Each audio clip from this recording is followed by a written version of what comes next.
A very warm welcome to our AI session today at the second day of the FIWARE Smart Fest. So very, very happy to start the session with a particular format this time because we will have a fireside chat.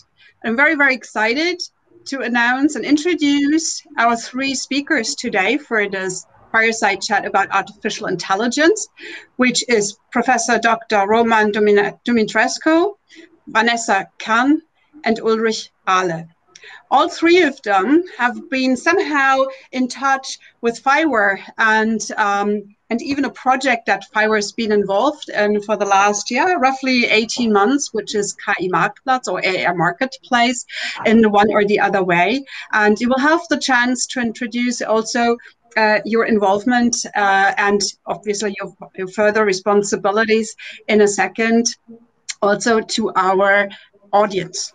Why is AI so particular important to us in this session, in this FIWARE Smart Fest, is because FIWARE as an open source technology is getting more and more ready to be used in AI and to be even an enabler for AI. So the field is extremely wide and we can of course not cover everything. So for our fireside chat, we will just focus on a few questions. And then for those who want, you can obviously join a much deeper going panel afterwards.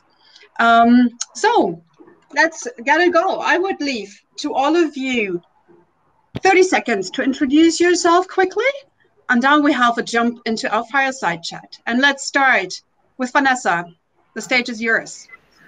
Thank you, Christina. It's great to be here. My name is Vanessa Cann. I'm the Managing Director of the German AI Association. Vanessa, can you hear us? Yeah, I can hear you well. Can you hear me? Yeah. I can hear you perfect. Okay.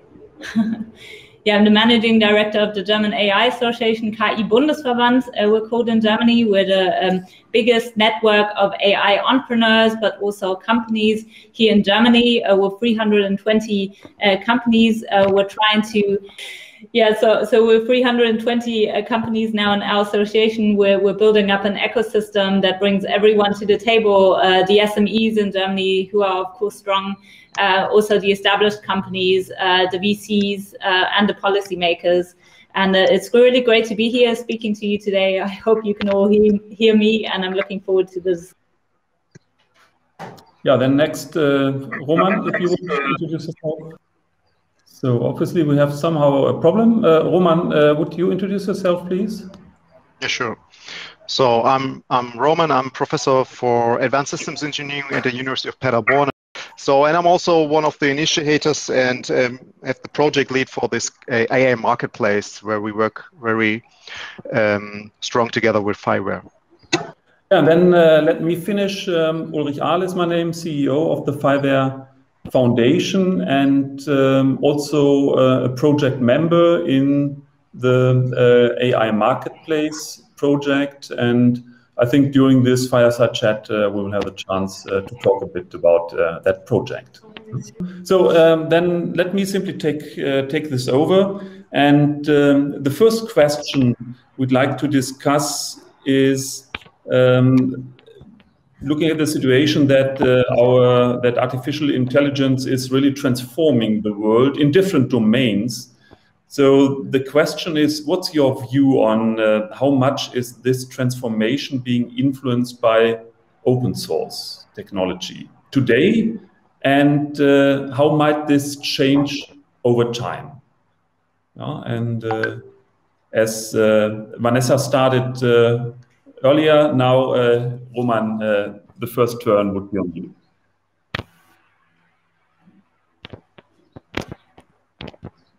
And now Roman lost connection. So there's something wrong here with us today. Sorry for that. In this case, Vanessa, handing over to you. Yeah, I'll try to bridge the gap. So yeah, I think it's an important question, and thanks for asking. I'm kind of looking at young technology companies a lot and asking them what OpenAI does for them and open source does for them. And I think young technology companies are profiting really immensely from open source software and data sets. I actually see it as one of the main drivers of innovation. It's really a fast track for startups. They do not have to start from scratch, but really they can build on top of what's already been done. And of course, also the community is a huge plus. But it means that if you have any questions as a developer, you can just scalable by many people, by many users. So I think there will be no huge AI in the future without open source technologies. Okay, Roman, we had lost you in between. So Vanessa, sorry for the interruption, but we got your main statement, no AI in the future without open source. Yeah, exactly. So, I think that... Can you continue? Yeah, definitely. I think that's actually a good thing to bridging to what I was going to say now, because I think in the context of AI, we're really at a very important tipping point here right now. As we've seen actually with software, where we now have mostly closed software, which is really a shame.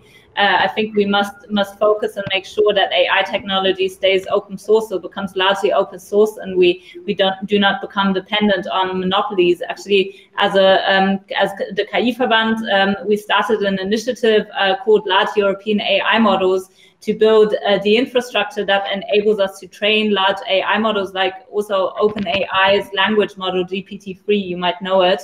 It's definitely one of the models that our AI startups use a lot, but we want to make it open source because we see really the benefit of models being continuously trained and perfected. And I think we need more open source technology developed in the European Union because right now it's often coming from the US, and we're becoming more and more dependent on these monopolies that already exist today.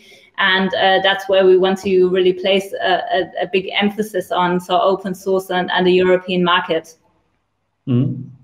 Okay, thank you. And from my perspective, as FIWARE Foundation is providing technologies in different domains, I see clear differences.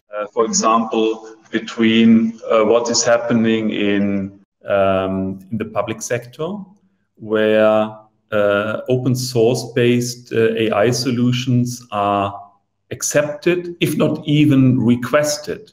Yeah, I think requested would be the better word. In some areas, you're not able to provide solutions if they are not open source based.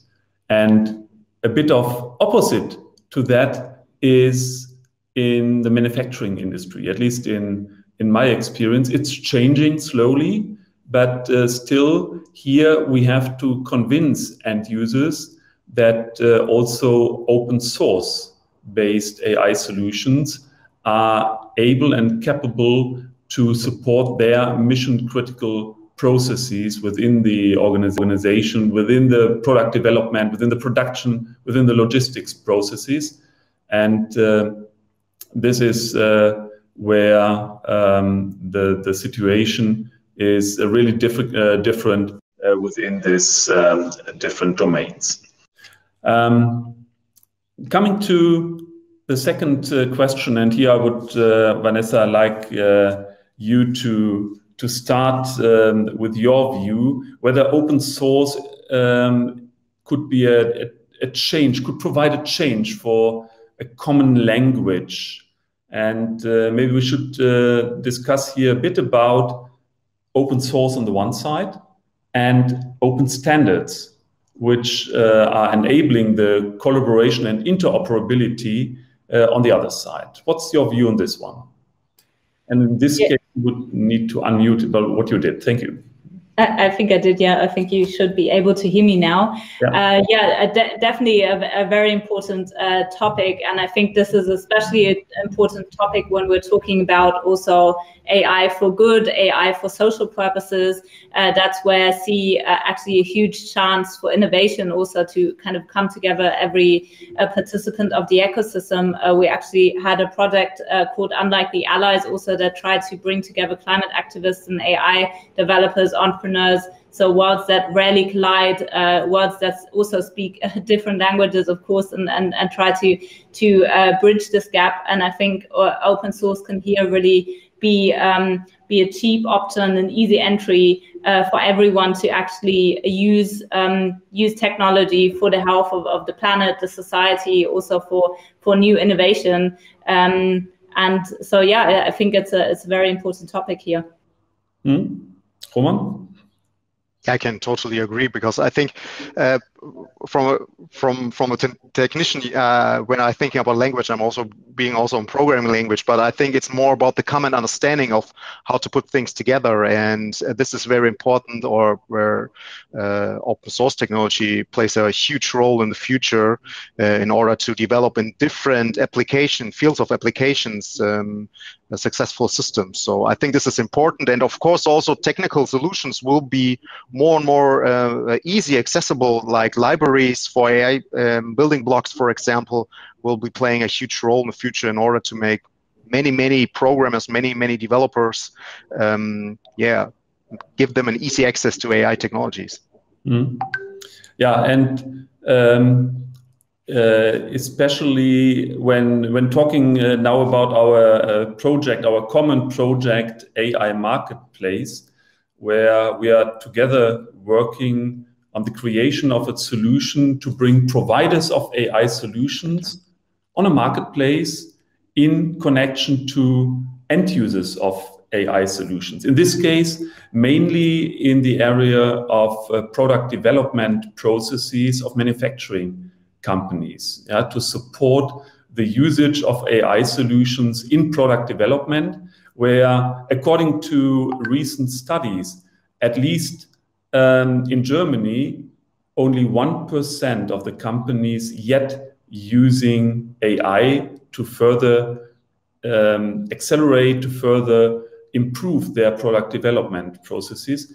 And to be able here to have dynamic usages of such solutions, it is important to have also open standards, standard data models, standard APIs, to be able to plug in an AI solution in an existing IT landscape, like Lego stones, where each Lego stone fit to another. And this must be the target from my position in a future AI environment in areas like the product development processes, where I then am able to integrate AI solutions on demand, put it in, and be able to put my data into this AI solution to get support from AI.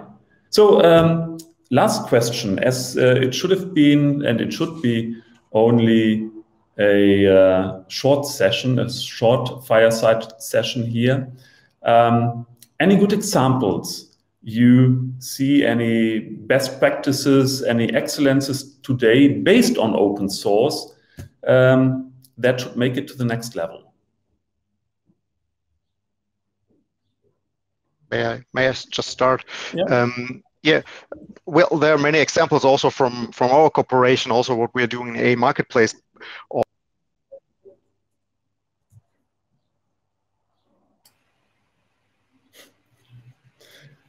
I think the connection is lost again, right? We have somehow a problem here. Yeah. So well, maybe I could step in again. Yeah, okay. Yeah, maybe I can take over here. But so one thing I addressed only a couple of minutes ago that I find very important is really having a moonshot project in the European Union. And that's why I'm so happy about the project we're working on, the large European AI models. A lot of SMEs, but also corporates, research partners came together and we're trying to convince also policymakers to think big, because at the moment in the European Union, we're very much looking at regulation with the draft of the European Commission, and I'm very happy that I was not sure if you could hear me, because maybe I had a Yeah, we lost you. Therefore, Vanessa took over for a moment. All right. Please let's Vanessa finish, and but then I'll hand over to you in a second. Yeah, and so I'm very very happy that we're starting to think big in the European Union, because often we have this focus on regulating a lot in the field of AI, and I think we really have to take open source, but also value by design European standards as a platform, as something that brings us together in the entire European Union, and we're working closely with associations across the European Union on this, and are seeing very much that the values are the same. So I'm very hopeful that this will be one of the biggest and next moonshot projects, building an AI model infrastructure that we can build on and have a lot of models that are open source. Mm-hmm. Over to you, Roman. I hope we can hear you. Yeah. I hope I realized that I lost the connection somehow. I was just giving an example of the last decade, which is the robot operating system developed in Stanford Artificial Intelligence Lab, which is in academia and also in industry as well, in many parts already a standard, has all the interfaces widely used. I think this is a good example how far open source technology can bring us also in the field of AI. And I can totally agree what Vanessa was saying. So we have to find such things in the European Union also as well.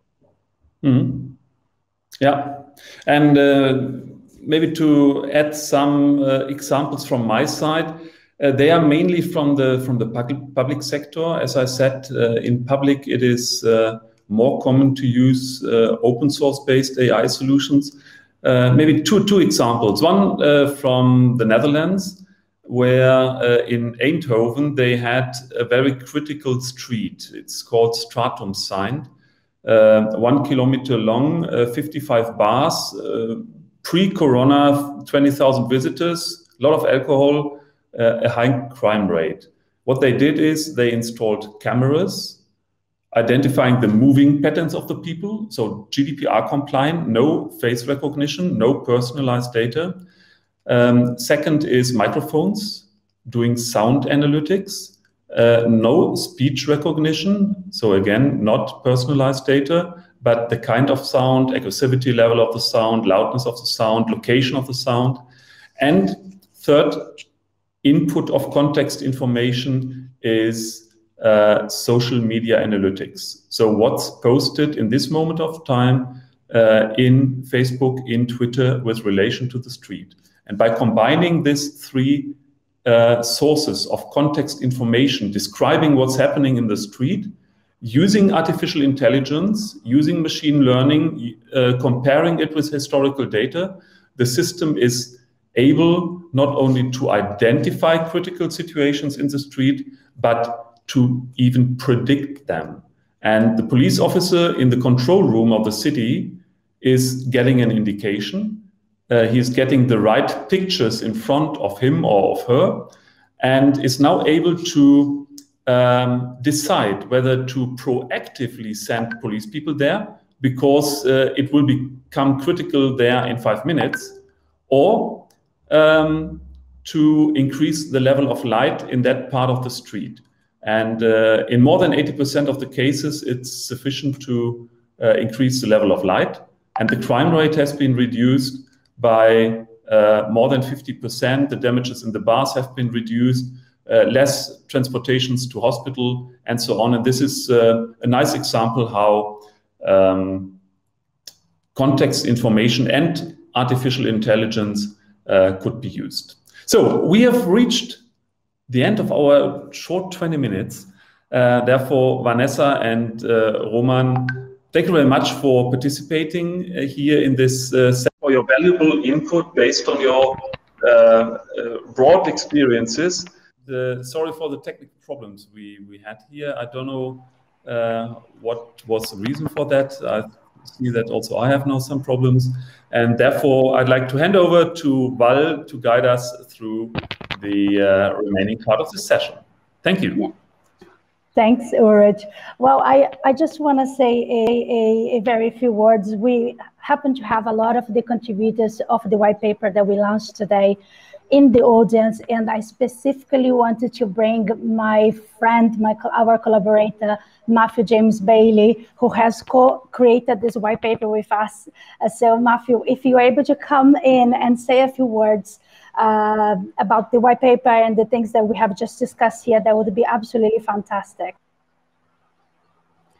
Just a few seconds, we're just trying to get Matthew on stage now. It takes a little bit longer sometimes. Hello. Hi, Matthew. Great to be here. Sorry to put you on the spot like that, but this is usually how we like to do things. No, it's great. And greetings to everybody from Costa Rica. I'm on vacation at the moment. First of all, many congratulations to Val and her team for putting together a wonderfully shaped and graphically presented white paper. The comments and the use cases from the EU are absolutely fantastic and incredibly useful.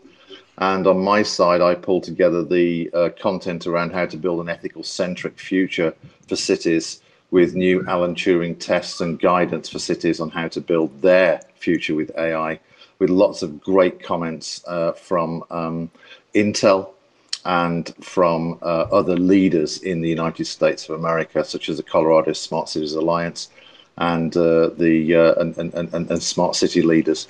It's a great white paper, and I think that this really is a leading guide for any stakeholder, no matter which territory you're in, to pathfind your future with artificial intelligence. It's fantastic that FIWARE, a wonderful standards group in the EU, is spearheading this new transformation with artificial intelligence. I think it's the right thing to do. I think it's the right organization to support guiding this. So I would encourage everybody to read the white paper, to share it with your networks and with the other stakeholders that you work with, because really it is a profound guide. And finally, the content that I put in the white paper about liberating artificial intelligence in society, there's a nice video you can look at if you click on the link in there. And if you want a profound guide on how your nation or your region, such as the EU, can develop their pathway into an AI-centric future that honors your cultures, your beliefs, your values, then check out the book Inventing World 3.0. Which is in the white paper. But I want to thank FIWARE, particularly Val and Ulrich and the team, for putting together over 5 months of hard work what I think is a wonderful set of content to guide the future of our society. So many congratulations and thank you for the opportunity. Thank you, Matthew, and my colleagues will be adding the links to the white paper. So as you said, you can check out your book, but specifically you can check the white paper, which has just got released today. So it's very brand new now. Nice to see your face as well. Matthew, really lovely seeing you here. Vanessa, we got still a couple of minutes left, and Roman, if your sound is okay, I also would love to bring you in and just for a few closing words on how it was to be part of this white paper and what it really means for artificial intelligence. Vanessa, you are okay. Yeah, great. No, it was a pleasure to be part of this, and thank you so much. I actually spreaded it into our network today, and they were very impressed also by the results. So thank you from the entire ecosystem here in Germany. I think it's the right ways to go forward. Open source is the future, especially in the AI field, and I'm very much looking forward to contributing and working together in the future. Thank you. And Roma, if I may also get some closing remarks from you with regards to the white paper. It's a very unique publication. It's been in the making for 4 months. We have incredible use cases, including Red Hat. I see that, and Nadhan is here. Hi, Nadhan. We have incredible use cases from Europe, from our members here, Europe and beyond, and Matthew is bringing a perspective on the ethics of AI, especially with a US perspective. So you cannot miss this publication. If you haven't yet got the link here, my colleagues will again add the link. Roman, just give us a few takeaways on the white paper, please. Yeah, it's I was proud that I could contribute with our project in the AI marketplace and with many different other applications which are very, very convincing what can be used already and where the future is of open sources and AI. And I'm just proud, and I just recommend everybody that I know, and we will start also bringing it into a network to have a look at it and to be inspired. Thank you. And I also wanted to expand our gratitude to other contributors that we are seeing in the audience. So especially Katerina from Zoom Global Smart Cities, a media partner here at FIWARE. So our very, very massive thank you on behalf of Christina. Sorry, she's having some technical issues, but she would have loved to be here, and I hope I can make justice to everything that she wanted to say, to the panelists here, to this publication that has just came out. So Ulrich, we will share now the closing slides. So if you want to just give perhaps just some closing remarks, and as we share the closing slides then. I think Ulrich is muted. Juanjo, if I may then bring you in to close, we got 2 minutes to go. Juanjo is also part of the white paper. Juanjo, why should people be reading this? Why should we be talking about artificial intelligence in 1 minute, if you can do it? Yeah, thank you, Val. Well, I think it's a quite comprehensive white paper where we, on one side, we introduce the vision, how FIWARE connects to AI and ML, and what is the value proposition in that respect, and that vision is then complemented by concrete use cases that are brought by members of our community. Last but not least, there is those parts contributed by Matthew that help overall to arrive to a quite complete white paper that I think will become a must read for anyone that is aware about smart cities and interested in the topic of application of AI and machine learning in cities. There is a panel that comes right now after this, because this was just the closing of the Fireside chat. But we are coming now with the panel that is going to be moderated by Nadhan from Red Hat. So Nadhan, who is there with us, Yep. who is going to moderate the panel. So Nadhan, the floor is yours. And yeah, thank you. Can you hear me? Yes. Okay. Well, I will make a special request to Matthew James Bailey. If he could, I heard he is on vacation. So thank you very much for joining, sir. And if you could hang on for our panel, it would be our honor and privilege, because I am going to reference the white paper as well. So welcome everyone to today's panel. It is about AI/ML use cases, and the previous fireside chat we just had has a lot to do with what we are going to talk about. It is about AI/ML use cases. So let me first introduce the panelists, and I will tell you this was actually a 40-minute panel, which is now 30 minutes. So if you see us a little bit rushed, that's why. Let me start with Franck Le Gall. Franck is the CEO at EGM, and he's an innovative subject matter expert focused on integration and validation of emerging technologies.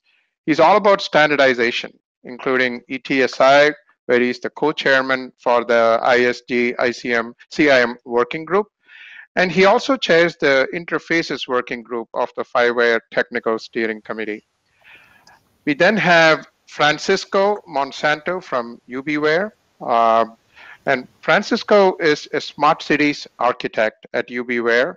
Ubiwhere is all about software development for various cities that we work with and Habit. And basically, you will see the collaboration in projects for various cities around the globe. Francisco is responsible for developing and managing smart cities products while ensuring quality standards of the software provided by Ubiwhere. I myself, I am the chief architect and strategist for Red Hat at North America. And on the panel, I have my colleague, Marcel Hild. Marcel has been in open source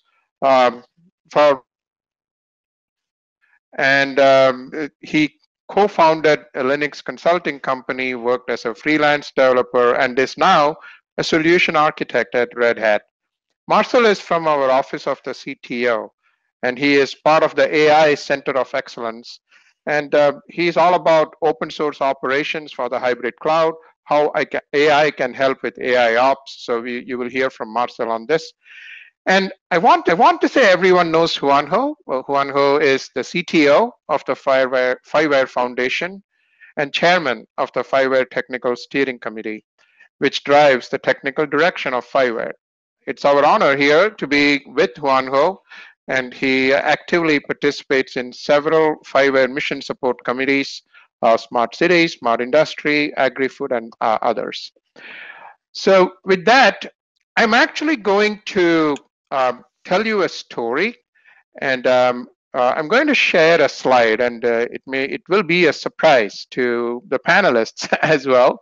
But let me tell you a story, and that will actually help frame the conversation we are going to have. Juanjo, can you confirm you can see the slide that I'm sharing? We see the slide, perfect. Okay, so here is the story. We are at FIWARE SmartFest.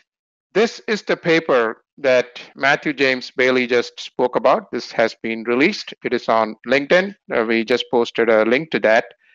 And the story you're going to hear in the previous panel, we heard questions about open source and AI.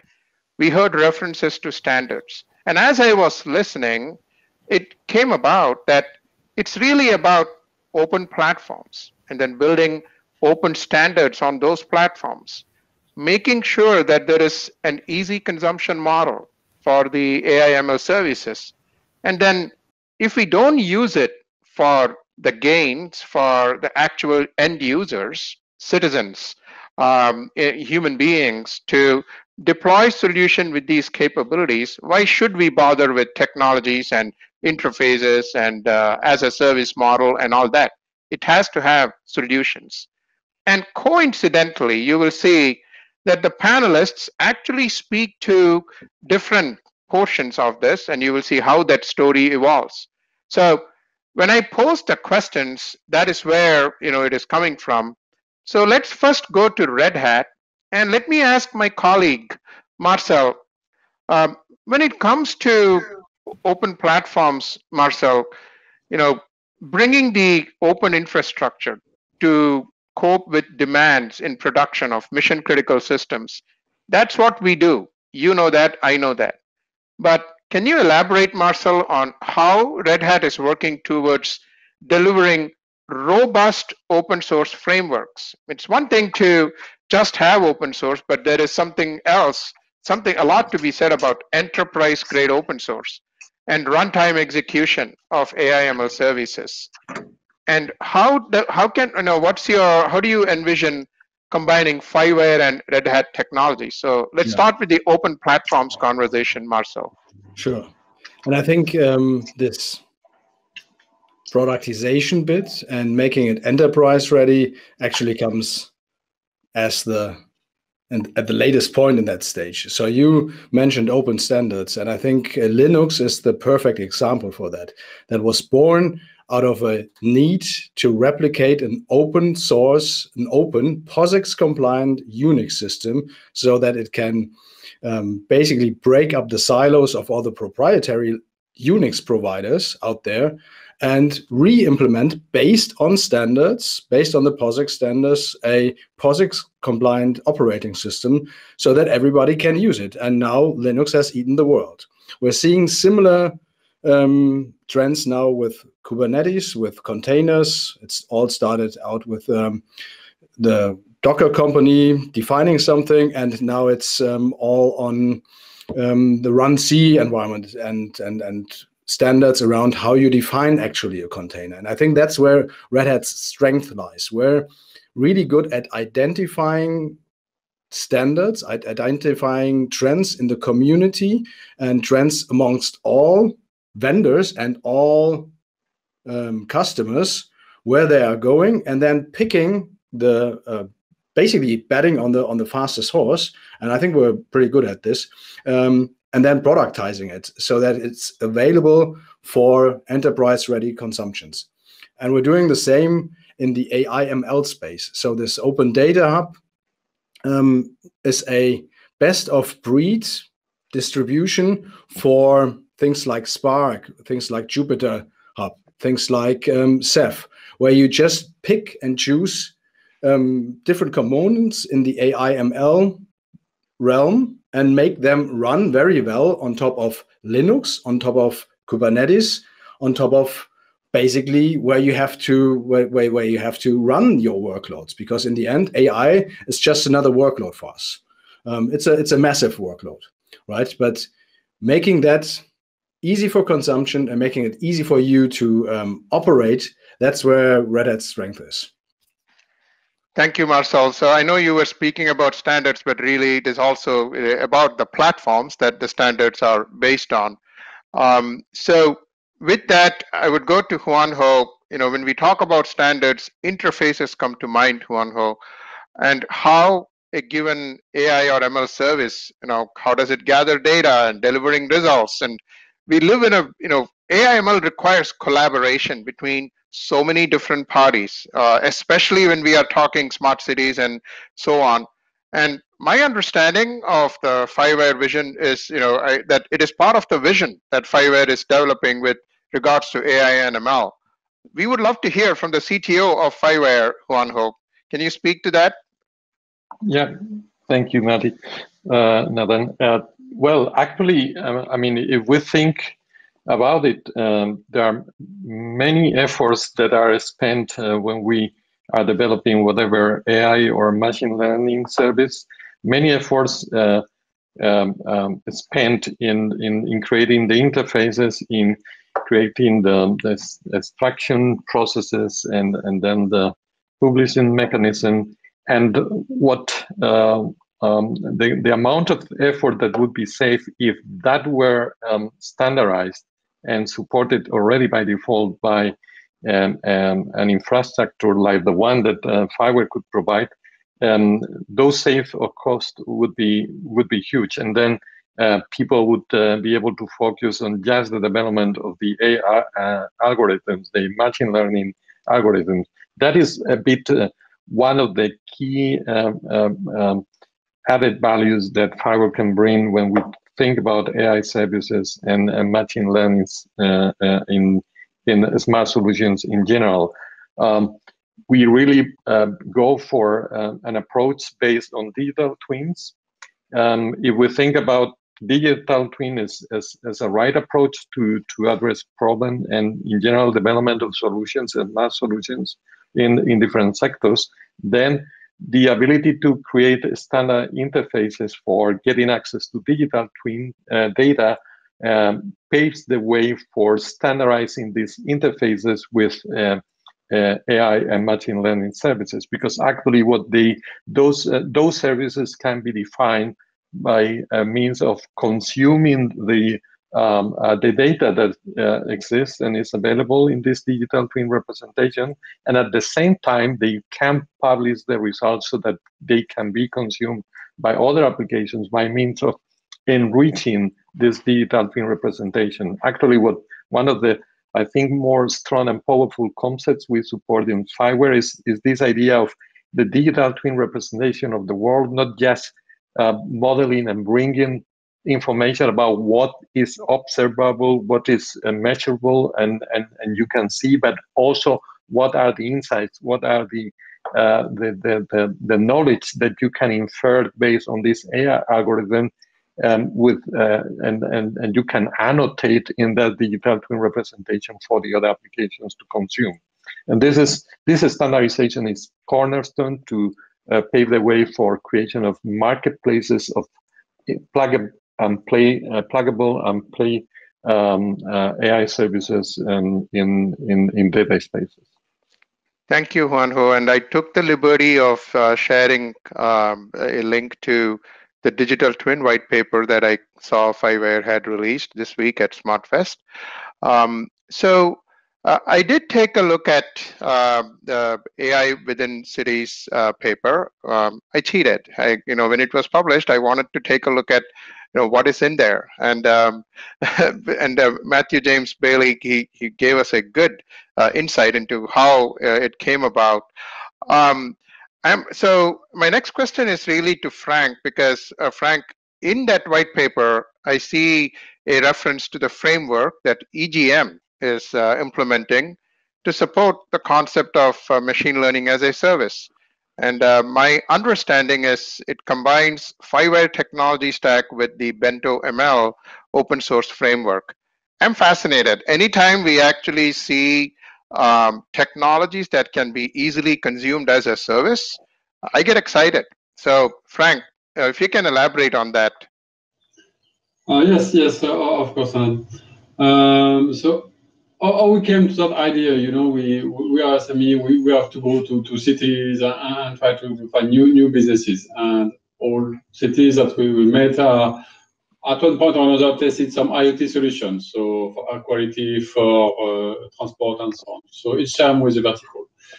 And they are stuck in exploiting the data. So when we come, we think, okay, there is FIWARE, there is this open source environment, there is this open standard from Etsy, and then you can get back your data. Really, they love it.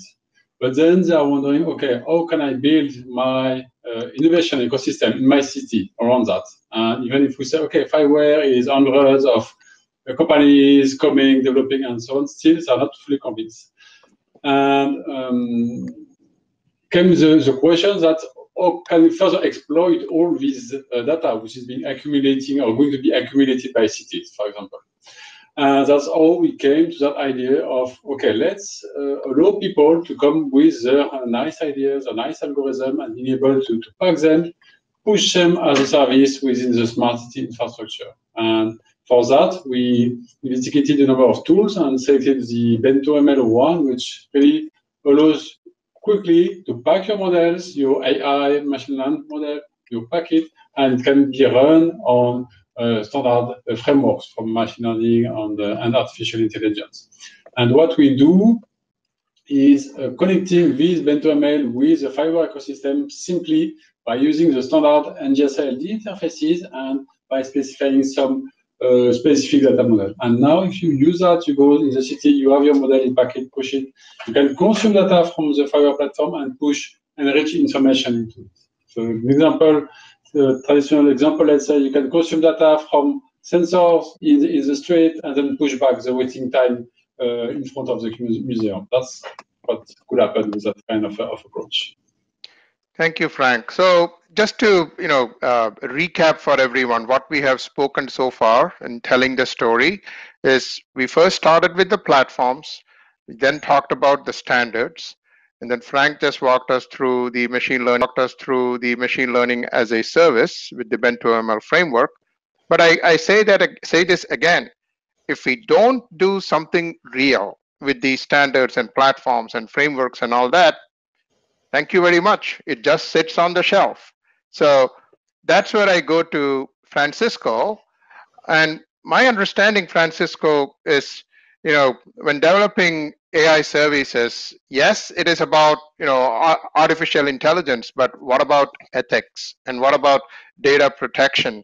These are important topics. I mean, the AI by itself is not human, but as close as we can get to human, then that makes it, we can relate more to it.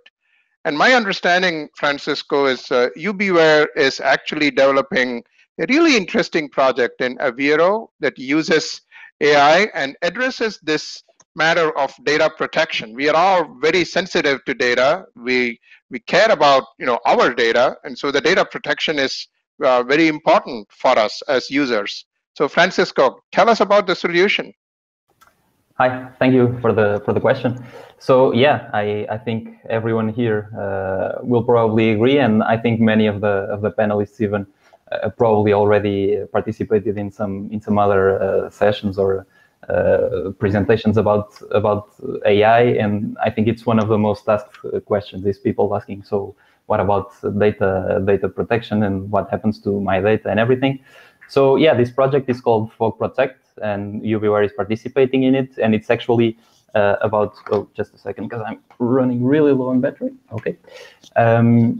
So it's actually about data protection. So and data protection on the computing continuum. So not only on between the server, a cloud server, and the user device, but also protecting edge devices and sensors. So all the different places, let's call it like that, where data can reside. And so this is about developing technological innovations regarding data protection at different levels. And these innovations are being demonstrated in real world use cases, and that's where we come in as Ubiwhere. So our expertise, our area of expertise is at smart cities, and this is precisely where we are demonstrating these technologies.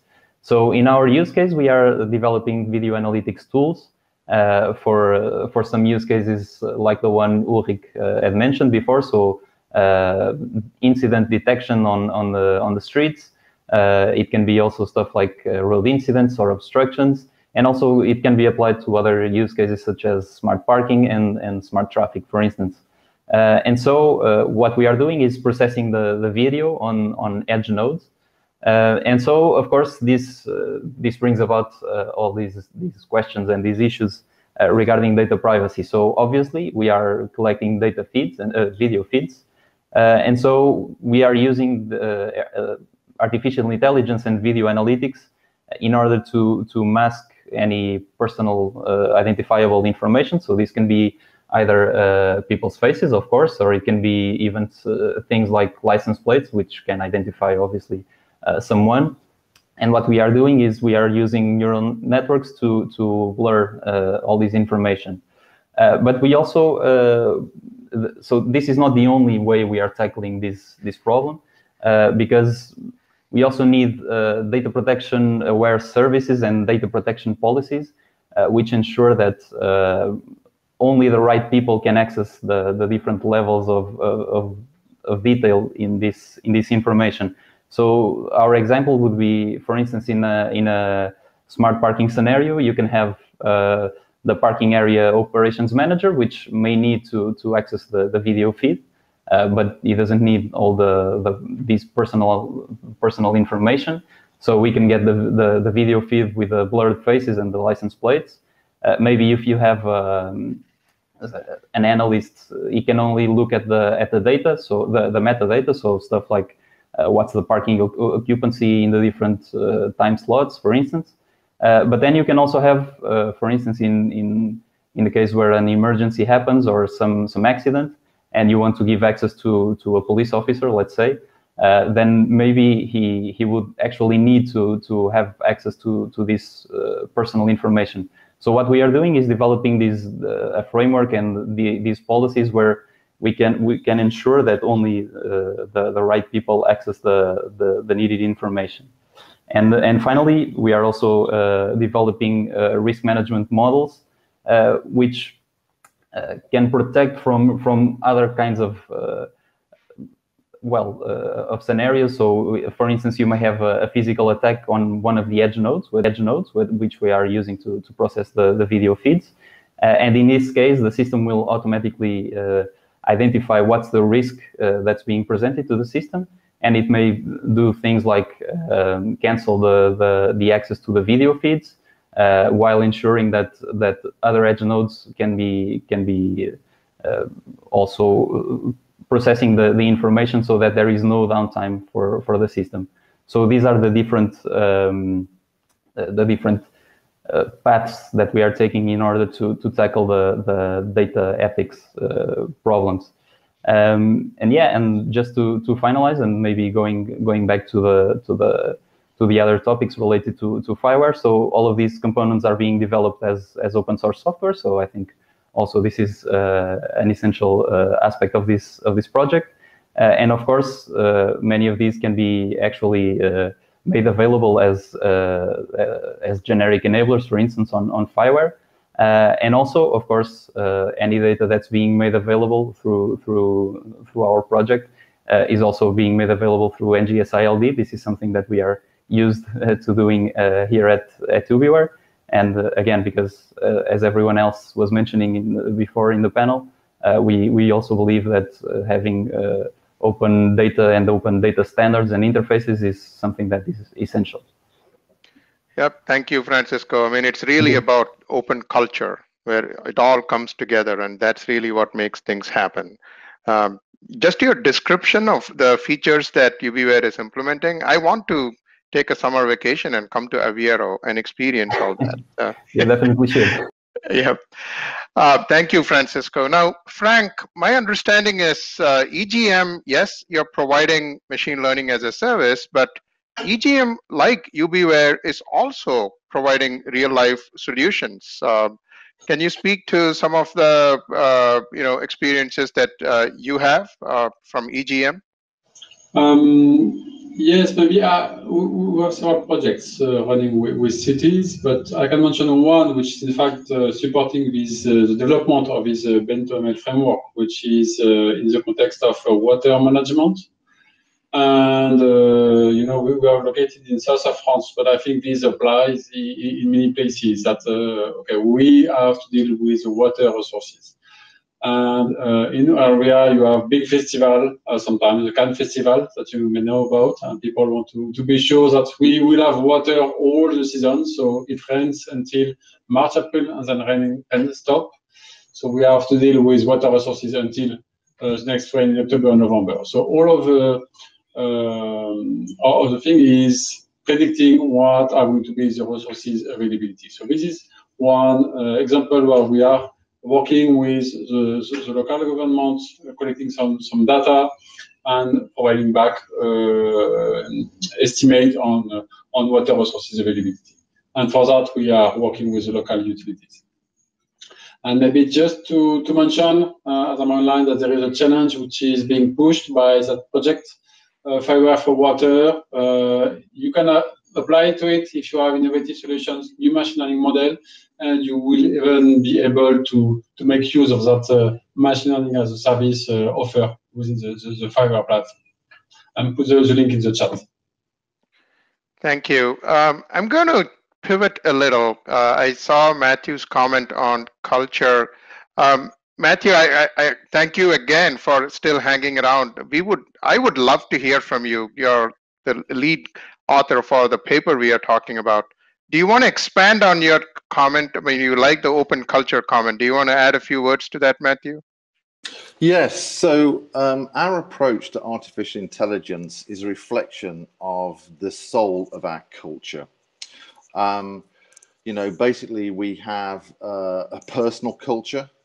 We have community cultures, we have group cultures, maybe spiritual or tribal cultures, we have national cultures, we have an EU culture.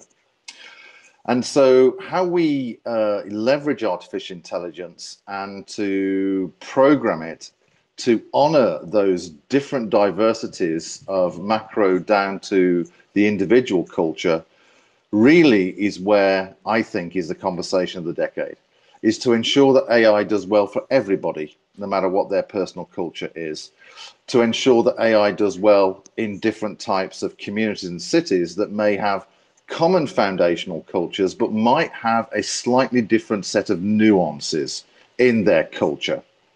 And so for me, culture is everything. It goes to the heart of ethics.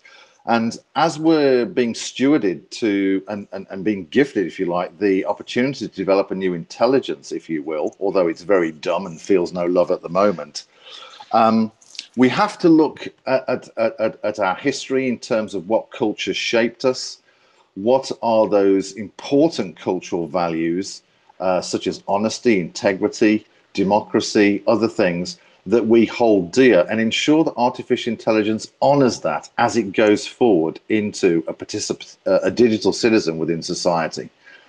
Now, when it comes to places like India that have very much a Vedic cultural history, then we're looking at maybe a slightly different approach, a slightly different flavor of democracy, and a slightly different set of flavors of how values are expressed by artificial intelligence within society.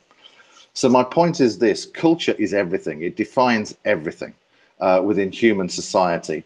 And so therefore, that's where I believe our innovation has to be around culture and ethics in order to ensure we don't lose at the important cultural values we hold personally at a macro level and become, if you like, automatons with the same culture. But it allows our cultures to be to flourish and to grow and become diverse, continually to grow, in order for us as human species to continue to flourish and grow as a human species. So a little bit wordy, but for me, culture goes to the heart of everything, and how we address artificial intelligence is a mirror back to us as how well we're doing as a society. And it reflects the soul of our society in terms of how we ensure that AI does well for everybody and helping us to leap into a flourishing future, moving beyond the challenges that we have today that are reflected in the SDGs, that are reflected in other aspects of society, and for us to truly become a destiny that is flourishing and not beholden to, if you like, a hard-coded set of values, but our diversity is honored. And AI can do that. I don't know whether that makes sense. I'm on holiday and I'm kind of thinking on the fly. But basically, culture is everything. And we're starting to see this with the EU AI regulation.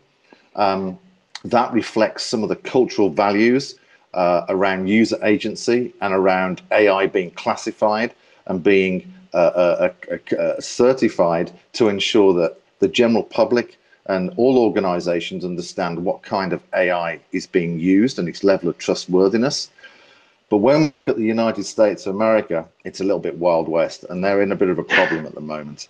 So what my point is this, is that the EU is starting to understand that AI must reflect the cultural values of its societies, not only as a region and its member states, but also allow for it to be to diversify within each nation that has its own separate set of cultures, although they may be founded on a common set of values that are democratically based. Does that make sense? It makes way too much sense. And I would say one update I'm going to do to the diagram is add the word culture as the common theme that goes across all 4 swim lanes. And nothing like the AI within Cities paper to be representative of that with the voice that you provided. Also, Matthew, I would say next time you're on holiday, I welcome you to Hierro. And I would say the city of Hierro. And we should have a good, a drink over the topic of open culture. I'm sure our panelists will join us too. So that sounds great. Thank you. Yep. We are over time, a minute over time, but I felt since we started a few minutes late, we are allowed the license to go just a minute or two over. I'm going to cut it short by requesting Juanjo to share your closing thoughts. Juanjo, over to you, sir. Yeah, thank you, Nadhan. Well, I think it's a world of opportunities coming up by combining a number of concepts that so far look like are going in parallel threads. And on one side is this aspect about digital twins, and we didn't discuss in this panel today, but has been discussed in other sessions about blockchain technology, which may be also very helpful in dealing with aspects and about protection of AI data and being able to trace the results of the algorithms and so on. The combination with data spaces, I think we are in front of a point in which all these technologies will be integrated together. And I think integrating then using open source would be great. And I think here is where FIWARE could play a role with this digital twin approach we are developing, around which this concept of AI and machine learning can be, integrated. The notion of data spaces, the notion of blockchain as a mean of tracing transactions and being able to audit and apply forensic on what has been doing. Everything comes together for the ultimate benefit of the users. And I think a great combination of technologies, Red Hat bringing this ability to make all this solid and robust in production. And yeah, I think a nice, promising future in front of us. Well, that's about it. That's the story, and a great ending there. So I think we started about 10 minutes into, but we are ending just 4 minutes over. So, Val, I will give you back 6 minutes. How about that? No, thank you.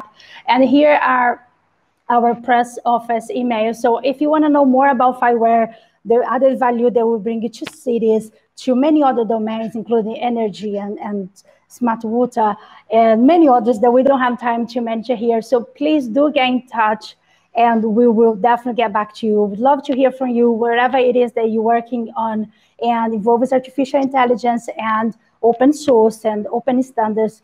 Please do get in touch. And I wish you all a very good evening. If you are in the same time zone, I'll pass the baton to our wonderful CTO, Juanjo Hierro.